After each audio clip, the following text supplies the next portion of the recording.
Hello, kumusta? Welcome po sa aking YouTube channel. Para sa video natin ngayon ay tuturuan ko po kayo kung paano natin may restore sa default settings itong ating Platinum Karaoke player. Ito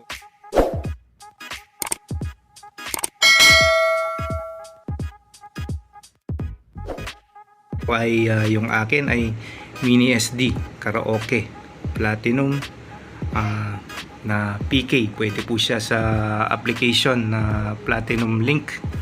Ngayon, ang naging trouble po dito nung sinusubukan ko pong palitan yung password ng para sa Platinum Link na app, and then hindi po responsive yung pinaka-application nila, and then bigla po nag-iba yung pangalan ng Wi-Fi name, and then hindi na ako makakonect sa Platinum app. So tama naman yung nilalagay ko na password, at ang nakakapagtaka po dyan, yung greetings na nilagay ko, yun po yung naging pangalan ng Wi-Fi. So parang may konting bug yung application. So ang payo ko, wag nyo na pong papalitan yung password nung Platinum Link app para sa player ninyo.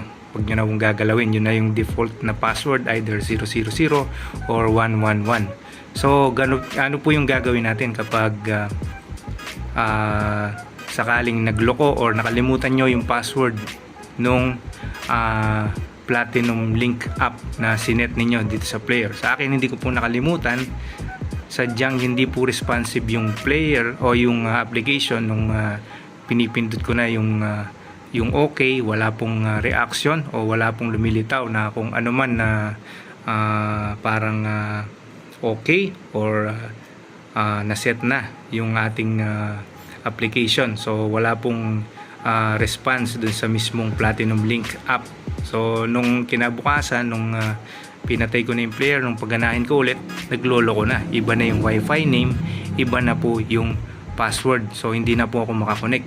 So may bug po yung application ni Platinum, yung Platinum Link. So ito po yung solusyon natin kung paano natin maibabalik. So i-restore natin siya. Kailangan lang natin yung ating remote control. Ayan, remote control, and then pipindutin po natin yung input. Ayan, sa remote, input. Ayan. So yan po yung lilitaw kapag pinindot natin yung input, and then pindutin natin yung setup. Setup, input. Ayan, kita ba? Setup. So ayan, punta po tayo, gamitin natin yung mga arrow keys, punta tayo sa default, and then restore, then click OK. So ayan, nag-blink na yung screen. So napunta na po tayo sa default setting. So okay na po itong ating player, at napunta na po o nabalik na po yung default password Wi-Fi name niyan, and yung default password niya na either 000 or 111.